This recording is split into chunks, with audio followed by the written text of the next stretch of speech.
Ohayo! For today's mini vlog, samahan nyo ako magpa-whole body massage. No need na nga po pala nating lumabas dahil ang massage therapist na nabook po natin ay nag-home service na rin. Kaya't heto, samahan nyo ako mag-prepare. Tara!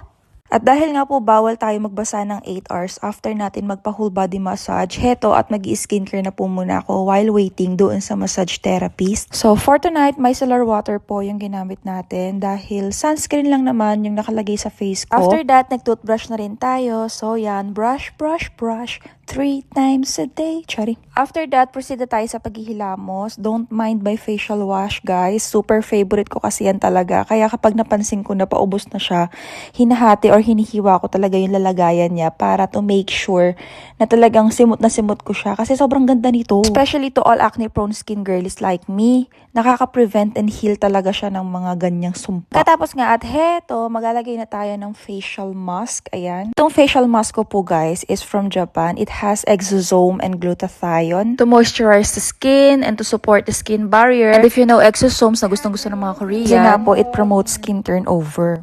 Hi ate, welcome! Hello po! Ayan, papatayin ko muna yung ilaw. Malaking factor din yung sa social media, no? Bali, kakalipat lang kasi namin dyan, December 5. Mm. So yun nga, balak ko maglagay din ng bed dyan. Pero ano, wala kayong mga manicure, pedicure, ba? Yun pa, wala pa. Oo. Bali, puts pa lang, sinisimulan pa lang. Diyan lang kami pala dyan. ka. Okay. Ate, dala na. Oo, dito ako umuwi. Kaya Pero around Cabanatuan lang po kayo, no? Oo, nag-home service. What if kapag halimbawa may nag-request taga Santa Rosa, ganyan.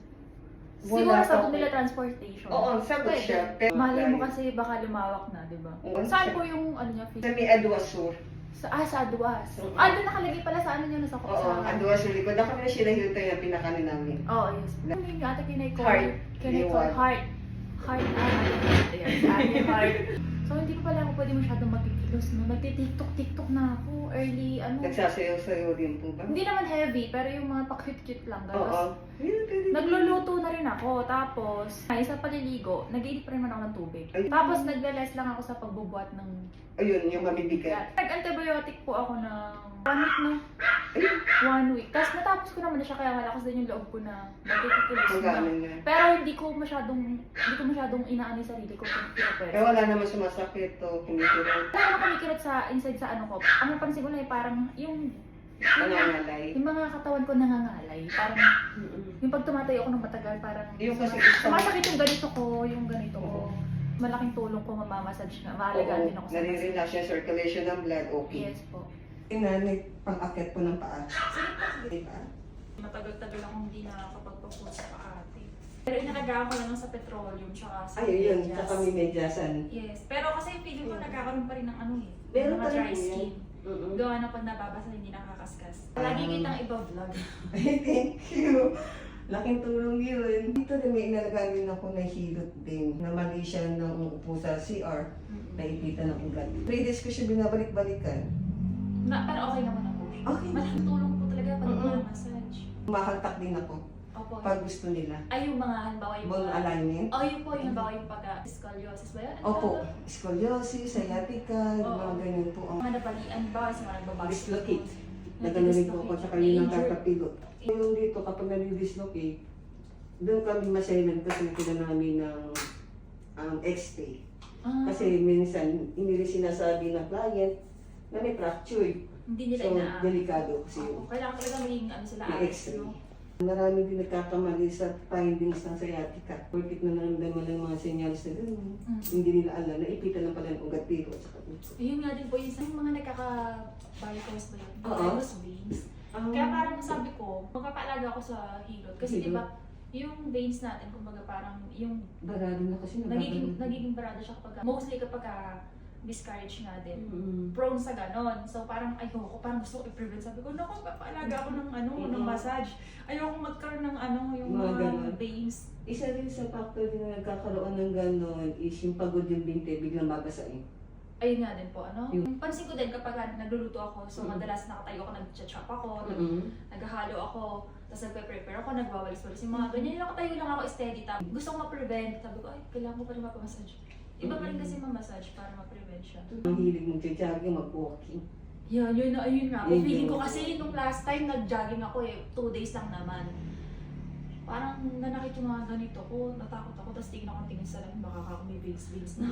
Masyadong Ano nga talaga. body conscious. Hindi natin eh. Kahit naman ako, ang galing ko. Tsaka maganda rin po talaga sa health. Para ilan po yung mga therapists niya. Bali, 4. Oo. Tapos may isang lalaki. Opo. Pero kayo po yung mismong ano talaga, owner, gano'n. Ah, okay. Nagtrabaho din ako sa Pacific kasama mga vlog. Yung mga pala Hanggang sa sa- Pacific, yung mga pala ganun, nagagaling. Pupunta ako ng Manila.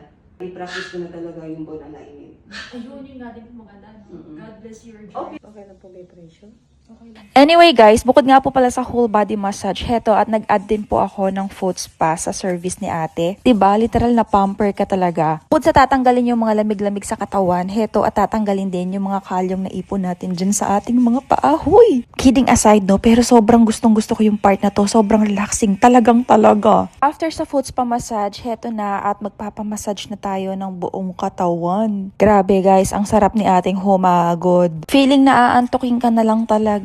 So far, sa lahat na na-experience ko na home service massage, si ate yung pinakamagaling na na-try ko. Itong kay ate, literal na hilot talaga, hindi hilot, basta lang. Kaya naman, kung taga-kabanatuan ka at mapapanood mo to, kung sa tingin mo ay kailangan mo na rin ng matinding masahe, please contact Ate Heart for home service. Tulad sa akin, ay agad-agad din po silang pupunta sa inyong bahay. Pero kung madami naman po kayong oras guys, at gusto nyong ma-feel yung spa nila, located po sila sa CDJ Building Jimenez Street, Aduas Sur, Cabanatuan City. For more details, ayan, i-display ko po dito sa screen. By the way, Hilot Express nga po pala yung napili ko. Pero nagdagdag din po ako ng foot spa massage at Ventosa. Heto, para sa mga tulad kong magpapa-home service, meron na rin po silang pa-free hot compress. At kung i-rate nga po natin si Ate Heart, ito na lang po yung aking sagot. Ngiting tagumpay. Knowing nagigising tayo ng magaan at walang lamig-lamig sa katawan kinabukasan. Hanggang dito na lang ulit. Salamat!